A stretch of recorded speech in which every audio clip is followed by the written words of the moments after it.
Okay, picture this. You get home, you take a seat, you turn on the telly to watch a sports game, any sport, or any team sport. Your favorite team is not playing.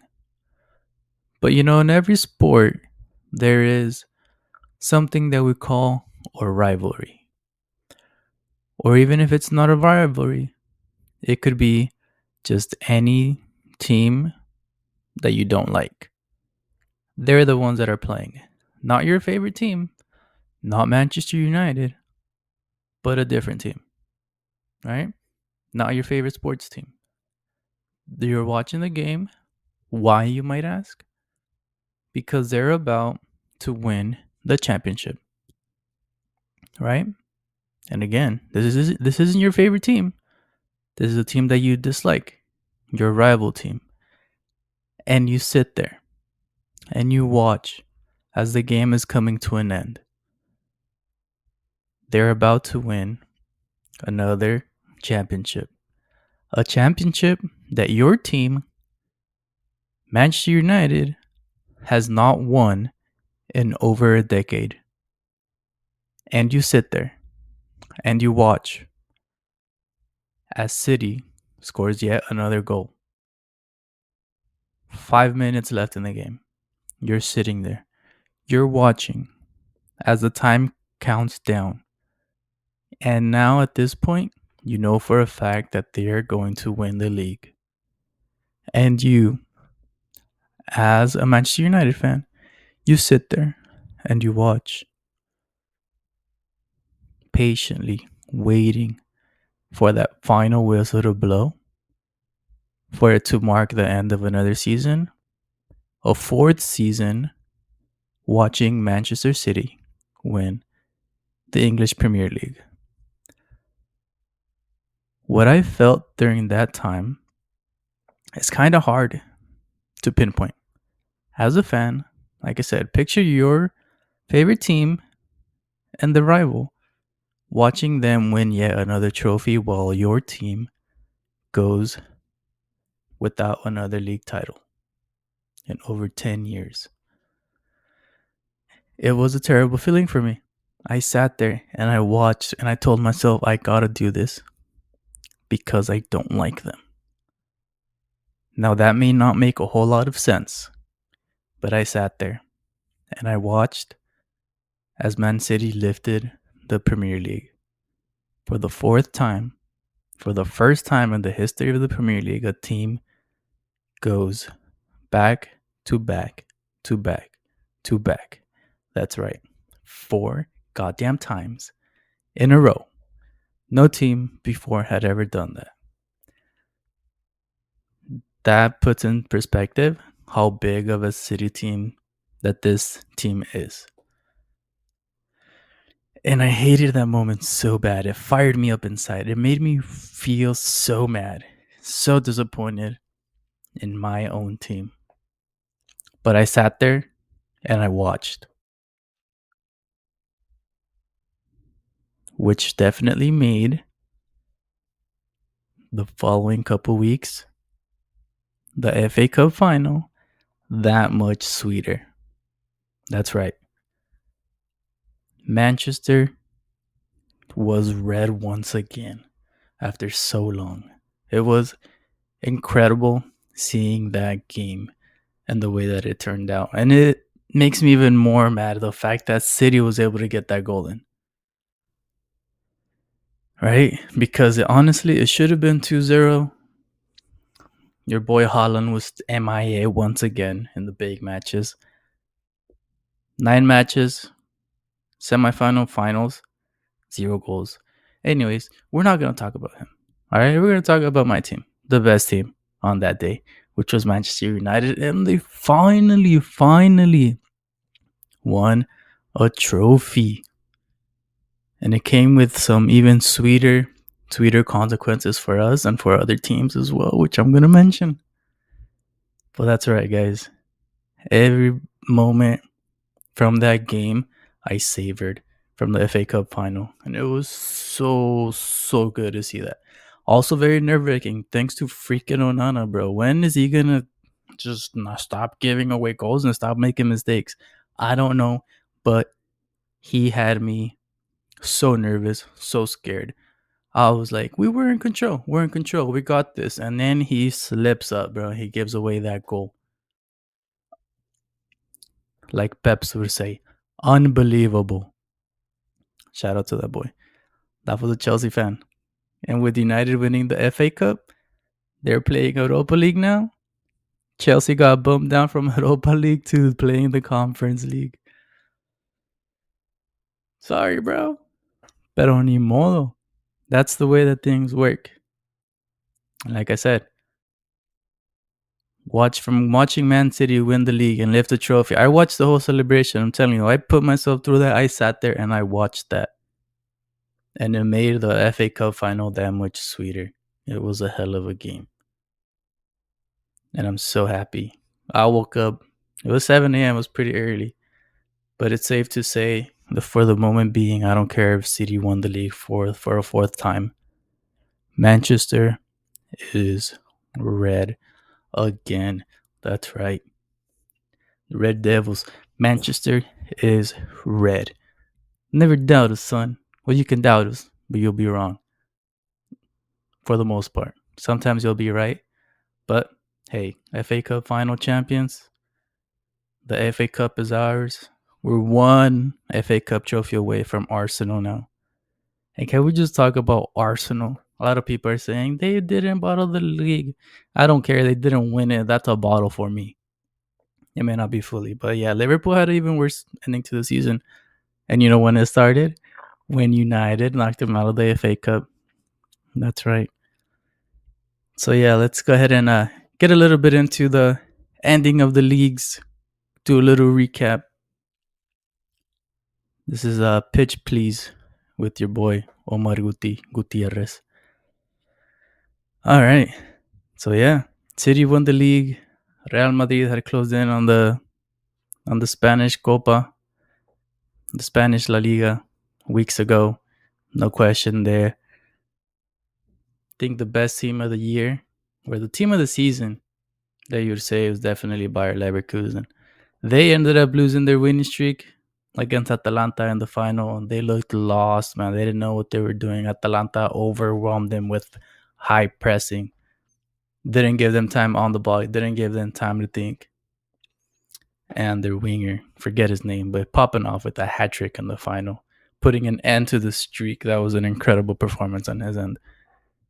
But then Leverkusen went back to winning ways, winning their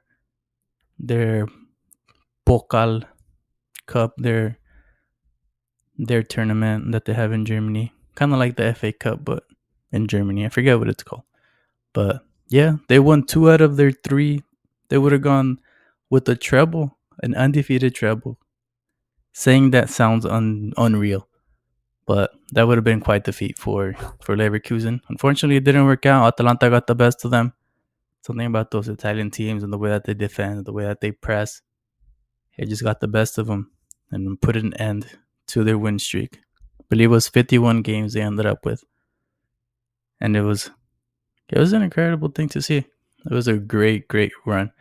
Really, I'm sure they'll have a lot of eyes going into next season. I doubt they'll be able to do a similar feat, but that's gonna be the entertaining part to watch with them, because we don't know how that's gonna go and how their season is gonna go. I feel like they'll have a loss early on. I doubt they'll go undefeated for that long again. Which if they do, and imagine them beating their own record from the last season, that would be insane. And I think that would catapult Xabi Alonso as a coach into the next level if he's already not there. But yeah, that would be incredible to see. Yeah. Leagues are wrapping up. That's Europe. Let's get a little touchdown on the Liga MX, bro. That final. So the final was America, Cruz Azul. 2 trash ass teams. Trash ass finals. They were boring. I thought they were boring.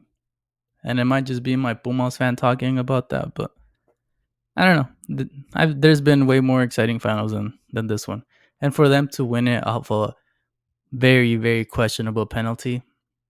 I mean, how else is America gonna win? You know, a lot of people are like, yeah, you guys are just hating and like insert whatever. Shit, chill out, chill out. You're not Real Madrid, all right? You're not Real Madrid. Yeah, you have 15 league, but aside from Argentina, I don't think there's a team that has won. Well, okay, maybe Real Madrid because everybody questions the titles that they've won, right? Maybe they are more like Real Madrid because there's so many titles that they've won that everybody questions because of the refs. They say they pay them out, and in Mexico, I wouldn't be surprised, you know. But that's the way that the games just turned out with that penalty called against Cruz Azul, which was, in my eyes, I don't think that was a penalty. You know, there's been a lot of retired referees who have a lot of experience go out and talk about the subject and the play, and it is the America player that drags his foot across the body and then makes the contact. Yes, the Cruz Azul player slid in. It reminded me of that one play with the Aaron Wan-Bissaka against Liverpool, where he caused that foul and the penalty that ultimately led to Liverpool beating Man United in the league for that game. It was very similar. It reminded me of that. And there's been times where I think the main reason that they say that wasn't it, that shouldn't have been a penalty, was because the contact was very, very much avoidable. And like I said, the America player then drags his foot. Yes, you can't be sliding like that. It was a pretty careless slide tackle in the box by the Cruz Azul player. But the America guy could have easily avoided the contact if he just keeps running at a regular stride and pace. Then there's no reason why he should have made that contact. But he did. You do see the intention in him dragging his foot to create that contact, which ultimately first of all, led the referee to give the call. And even then, after he reviewed it many times in the VAR, he still came out to the same conclusion. So that's where a lot of people think that the ref made the mistake. Like in real time, yes, okay, if it looks like a foul, call it. But what upset a lot of people was the fact that he then went to go review it. He looked at it many times, different angles, and then he still ended up making the same call, which is where a lot of people weren't happy. But hey, that was the referee's call, and that's what it was. And America won the league again. Yeah, America won it back to back, so they got the bicampeonato. City won 4 times in a row. A lot of back to back shows the dominance in some leagues. For America, I mean, beating Chivas on the way there. I don't know. I think Chivas could have done a little bit better job against America, but they didn't, and they lost. Now, let's review, or how would we grade the best teams season overall? 8th place we finished in, Man United. Absolutely terrible.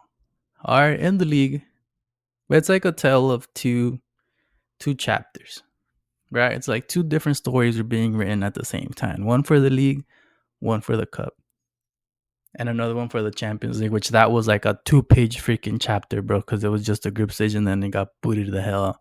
Not even enough to play Europa League. But at the end of the day, I think that helped for them finish the way that they did with the FA Cup, which was a really great run. Like I said, beating teams like Liverpool on the way, and then ultimately beating one of the best teams in the world in the FA Cup final, which again is no easy feat. Real Madrid couldn't even beat City. They had 2 games to beat them. They couldn't. United, it just took us one game, and we smacked them around for a bit. Scored 2 goals, we had them quaking in their boots in the back that they made that mistake for the first goal, and then we just spread them out, picked them apart, found the space with Rashford with the long ball, to then ice cold Kobe Mainu put it away. Great finish with the brilliant assist from Bruno Fernandes, bro. That man is a genius. I don't know how people were speculating him leaving.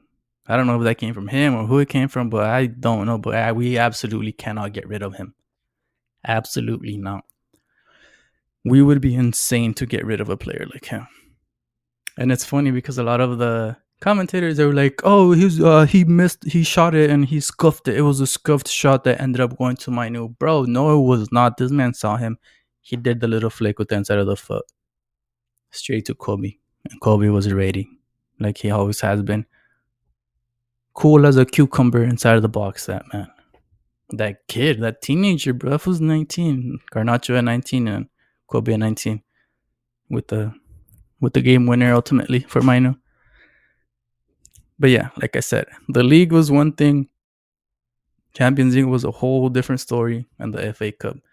So it's kind of hard to judge. Well, it's not hard to judge, man. It was a terrible season. I accept it, right? It was a terrible season. We had to do better though. I don't know how. I don't know how many players, but the main thing I wanted to talk about is I've been seeing it a lot, and a lot of people want Eric Ten Hag to stay. And other teams they joke around like, "Oh, stay, because then it'll be easier on other teams." I don't know. I honestly don't see it that way. But I am on the Eric Ten Hag bus or chariot. We gotta stroll and ride it in together into hopefully a top four finish next season. But he needs to stay. It would be completely dumb for the board to get rid of him. Right? 2 finals in 2 years and 2 championships. And he said something, man, when they were trying to get rid of him. He's like, I don't know if I'm gonna stay. If I don't, I'll go win championships elsewhere. That mentality is ice cold, man. We freaking need that here at United. I know the league wasn't the best and it was a pretty bad finish, but he lacked consistency, but not, I wouldn't say entirely on him, the player selection, the injuries, all that was what played in part for the whole team as a whole to lack that consistency and be able to put in performances week in and week out. I was talking with my buddies and I was saying that that's kind of what helped salvage the season and have a great run in the FA Cup was because the games were kind of spread out and you have a little bit more time to kind of put a team together, make them work. But in the league, you're playing every 6 or 5 days, sometimes every 4 days. And when you don't have the whole squad to select from, that's going to have an impact on the results week in and week out. So I think he very much deserves another season as head coach. And I truly back him. And I wish and I hope that he stays. Because getting rid of him would be like we took 1 step forward winning the FA Cup, and it would be like taking 5 steps back, then having to find another coach, having to find somebody bringing in more players, getting it over, and it's just going to shuffle everything around again. And then we're going to have the same struggles. And then it's going to be a never-ending cycle of bringing in new coaches who's then going to bring in players. So I think that he needs to have that, or I want to say he already has that solid base of players who he can rely on. Diego Dalot had a great season. I know there's a couple of spots that we need to find some backups because our players are not reliable when it comes down to the injuries. And I just absolutely think that we need to give him one more season, at least with a full squad and good players who come in. Other than that, I'm going to have to be seeing more of City winning and lifting trophies. Like I said in the beginning, I was angry, I was disappointed because my team can't do that. And I sat there and I watched, and it's such a horrible feeling. It's like, I'm sure it happened with Mexico if any Chivas fans watched the final, which I feel like probably Chivas fans wouldn't have watched the final just because it was America, Cruz Azul, plastic ass fans. Nah, I don't know if that's plastic, but it's like if the Chivas fans sat there and watched America lift the trophy, right? Or if Liverpool would sit there and watch United lift that FA Cup trophy. Or who else? Like if the Angels Angels fans would sit there and watch the Dodgers win the World Series. Like if the Anaheim Ducks, getting into hockey now, I don't know how many of you follow hockey, but Anaheim Ducks, LA Kings, right? It's like you're watching that rival team. If you're a Cowboys fan, NFL, literally watching any other team win. Shout out to my Cowboys fans. Just kidding. They suck. Anyways, right? But it's like watching that rival team lift those trophies. It hurts and it pains you so bad, and it boils your blood, and it makes you want to, I don't know, smack them up a little bit, you know? That's how I was feeling. I was seeing those guys with a trophy and celebrating. I was just like, you guys need to fucking smack him, bro. And my team too. We already talked a little bit, but my team needs that smacking around to wake the hell up and do something about it. You know, that's how I felt. Crazy enough, right? The night before the FA Cup final, I got all tucked into my bed, slid into the bed, went to sleep. I dreamt about the freaking game, man.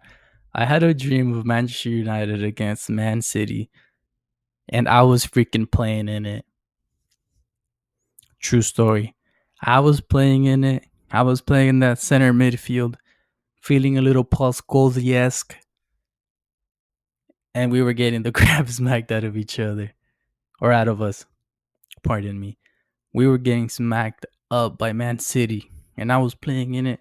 I was all I remember was everything was going so fast, no time at all, and at one point I just know that the score was 5-1, and there was like 10 minutes left or whatever. We were losing 5-1. I was playing in it. I just remember then thinking to myself, ain't no way this can end like this. And in those last like 5 to 10 minutes, I was just hustling. I was trying, and I did everything I could to get a couple goals back. And I ended up scoring a hat trick in my dream against Man City, playing for United. So that's how much that game was in my head and how much it meant to me, that I freaking dreamt about it the night before. And I don't know if it was Man City, quote unquote, the dream Man City, kind of easing off the pedal. You know, the game's coming towards the end. You're up by 4 goals. Nothing's going to happen. So you take it easy. It was that. A mix. It was a mix of that and a mix of my skill and talent to be able to go and score and bag a hat trick in the final against Man City. But that was my dream. And I think it was like 5-4 or something. And then I just remember the game coming to an end. And then me just collapsing, like you've seen it on the field where players just, like it's done, you collapse, a sense of relief, but also like defeat, because obviously you lose, and you're just like, you're exhausted, you're at the point like just absolutely dead, and you just lay down and you just kind of think that it's over. And then I think I ended up being like with that game and the hat trick, quote unquote, I ended up being like the first Mexican to score a hat trick in the FA Cup final or something, or whatever final I was playing. I don't even remember what game it was, but it was a championship final, and it was Man United against Man City. And then I woke up. My alarm went off. I woke up, and it was time to watch the game. So I woke up and I went into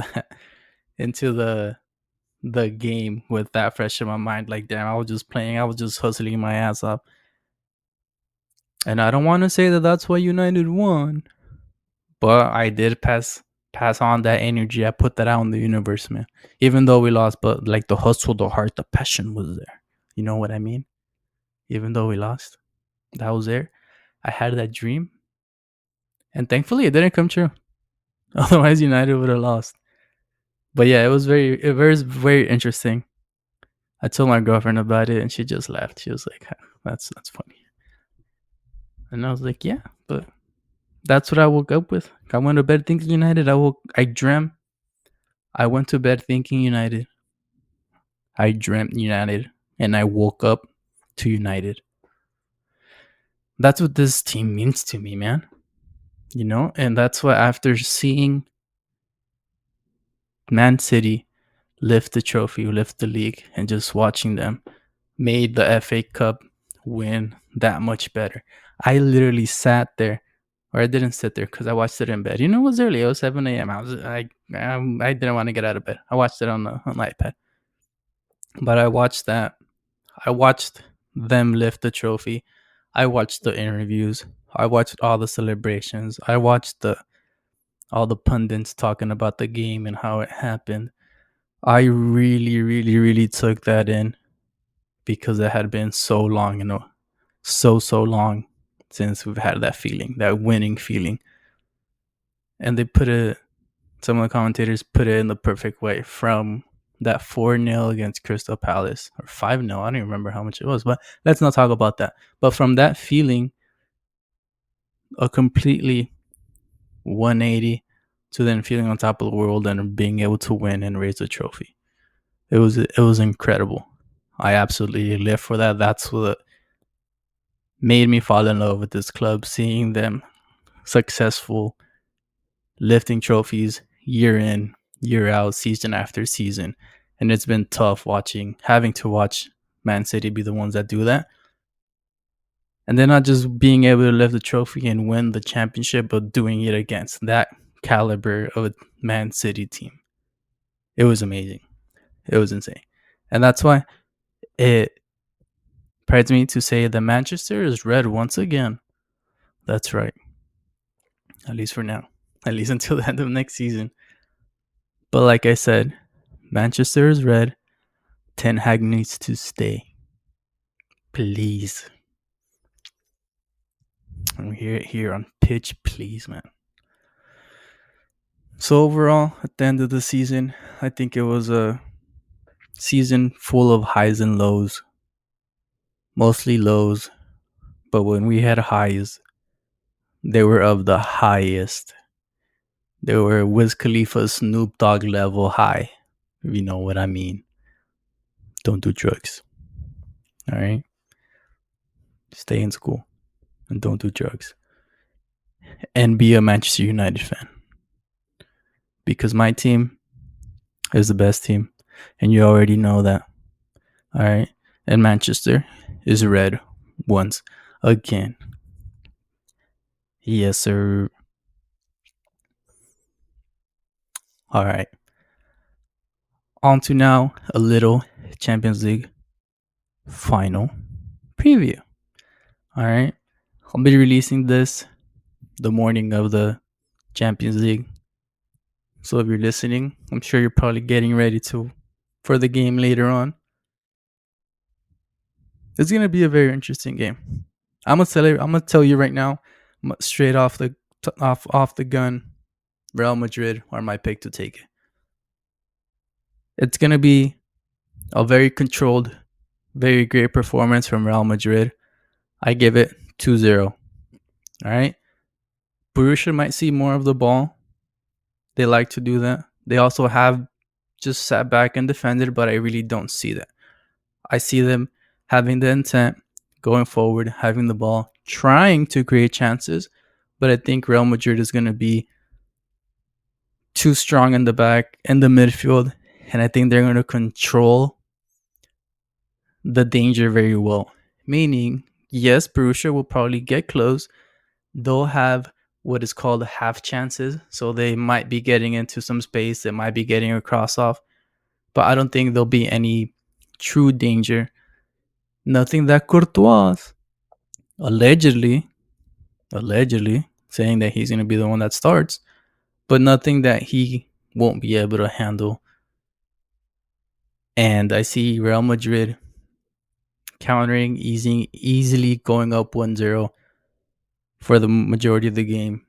And then once Borussia are full on the attack as it gets later in the game in the second half, and now when they're playing with that desperation, with the nervousness of like, oh, we absolutely have to go forward and score, Real Madrid are going to find their second. And I'm calling it 2-0. All right. But again, it's going to be a very interesting game. A lot of people were not expecting Borussia to be in that final. but a lot of people are expecting Real Madrid to win. And that's how I see that game going. Right? Maybe possession will be shared, but I see Real Madrid being very, very solid in the back. Sancho will get locked up. You're going to put a lock on him, put him in his pocket, put him in a little package, tape him up, put a seal on it, and ship him back to Manchester, back to United. And then we'll deal with them once he's back home. And we'll see what they do from there. But yeah, put him in a little package, tape him up, label him, ship him out to United. And then we'll do the rest. And then who else? Your boy Jude and Rodrigo, Vinicius Jr. are going to put in work. They're going to hustle. Toni Kroos' last game. He's retiring. Man is a legend. But yeah, like I said, Real Madrid will control most of the chances. I'll say they're going to control the chances again. 1-0. Maybe between like the 30th minute, 30 to 60th minute. They'll be up 1-0, and then they'll be able to find the second one later on. So that's my prediction. And then Real Madrid crown themselves as the champions and the kings of Europe once again for the 15th time. And that's the way that I see that cookie crumbling. And then I see more cookies crumbling into my stomach. But that's the way it's going to go. And then we'll be back to discuss that. But for now, remember, make sure to watch your rival teams win, because that'll make your team's wins even sweeter. Remember, my team is the best team. Glory, glory, Man United. Manchester is red once again. This was your boy Omar Gutierrez with another episode of Pitch Please. Find us on YouTube, Apple Podcasts, Spotify, anywhere you find your podcast. Pitch Please. Thank you very much. Thank you for listening. Make sure to subscribe, comment, and share. And let me know your predictions for the Champions League final. Peace out.